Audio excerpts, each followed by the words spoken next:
Everybody, Philm Brown here at the Movies with Philm, coming at you with some of the best and worst films of all time. Tonight's film, well, I'm going to let you make a decision on it. I'm not a big believer in those turkeys or people who talk about, oh, this film is really that horrible, but this one might be.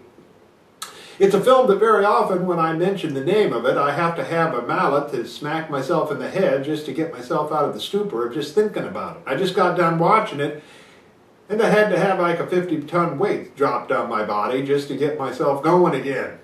The film is, now, but hold on, I got these pumpkins here for energy. Hopefully they will allow me to speak about this without having to go in any kind of a trance, is Mesa of Lost Women.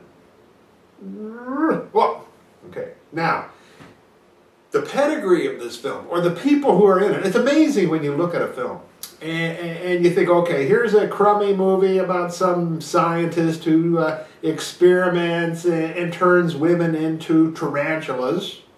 And also, it is a film that is one of those typical, a bunch of guys in a plane, they get in a wreck and kind of stumble upon all of this crazy business, and they're trapped. But you look at the credits, wham! Some fantastic stuff that happens in Mesa of Lost Women, 1953. The film was started by this guy named Herbert Tivos, okay, and he got a lot of it shot, but he didn't get along with too many of the cast members and stuff like that, and the film was never completed. So this Ron Ormond came along, who was sort of a producer of a lot of grade Z type of stuff, and he bought the footage and shot some extra stuff, and well, he released it. That's the 1953 release. You look through the credits, and I like to do you talk about this so many degrees of separation and so on.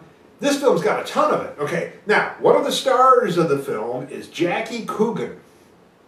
He plays this doctor who's doing experiments out in the desert and out in the mesas. And you know him. He was the kid, right, in Charlie Chaplin. Likewise, he'll be Uncle Fester in the Addams Family as well. But what's kind of cool about that, and now you think, okay, how does he connect to anything? Well, the guy who shot this film was Karl Struss.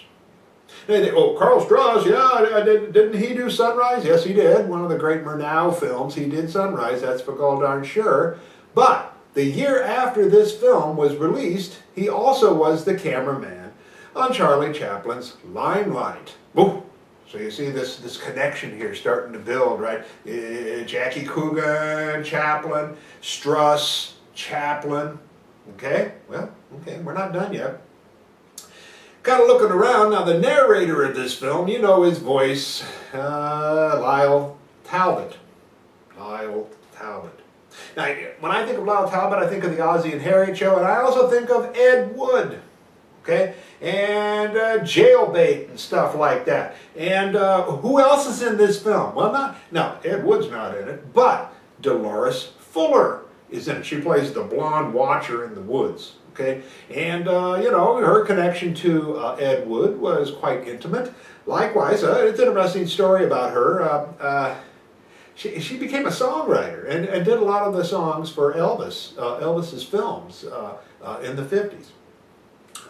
Further connection to Ed Wood, besides Lyle Talbot and besides Dolores Fuller, is the guy who wrote the music for this, the great music, right? This guitar. Fantastic music that was reused, okay, in Ed Wood's Jailbait, okay, written by White Curtain. White Curtain. Okay, so the Ed Wood to Jailbait, Dolores Fuller to Lyle Talbot, who was also in Jailbait. Funny thing about old Hoyt Curtin, what he got known for was doing the music for the Hanna-Barbera television stuff in the 50s. Okay, so some animation connections going on there. Not done with that. Okay, now, another person who is in this film, Catherine Victor. Whoa. Batwoman herself, okay? She's in this film, and I remember her. She's connected to, obviously, Jerry Warren, okay? Catherine Victor kind of blamed for the kind of the tanking of her career. A lot of women were taken for a ride, and kind of their careers were sort of stained by working with Jerry Warren. Okay, don't know why. I like Jerry Warren's crap. Okay, but that animation bit that goes back to Hoyt Curtin doing the stuff for Hanna-Barbera. You know where Catherine Victor ended up there? She's in the animation department at Disney.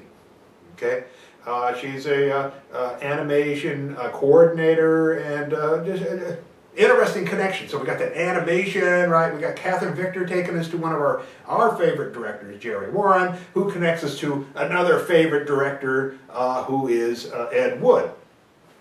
Now, you know we like gorillas on this show. Sure do. Well, there's this guy, he's a male nurse in here, George, okay? And he's played by George Barrows. Now that should ring some bells in your head. He really made a living by playing gorillas, okay? Things like Beverly Hillbillies and stuff like that. Now, the place that he played the gorilla par excellence was Roman in Robot Monster. Humans. Okay, that was him, right? So George Barrows connects us to our monkey connection.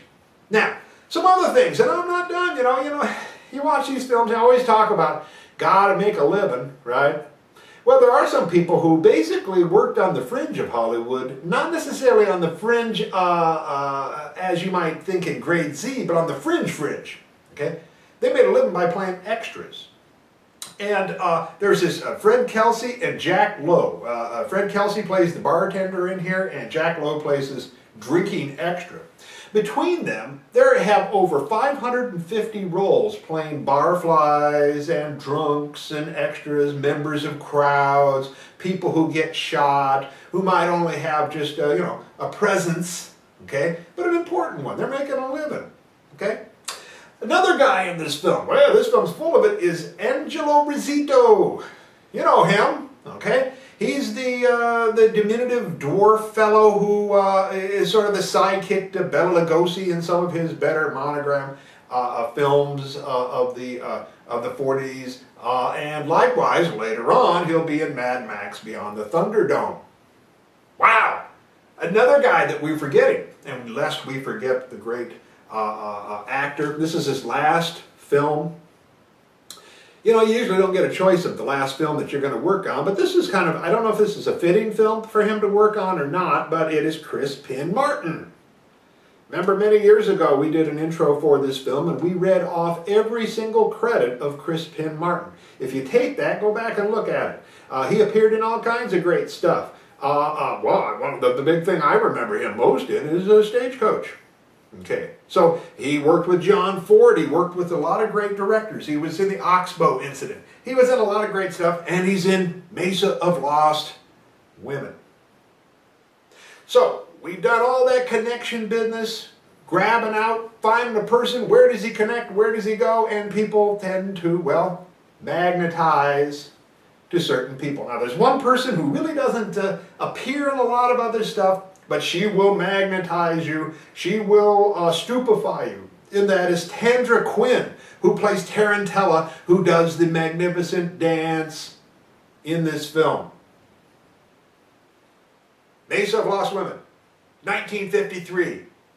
I bet you if you went and looked in the credits and maybe looked up some of those other, well, lost women, dancer women types, you might find some connections. Let's watch it.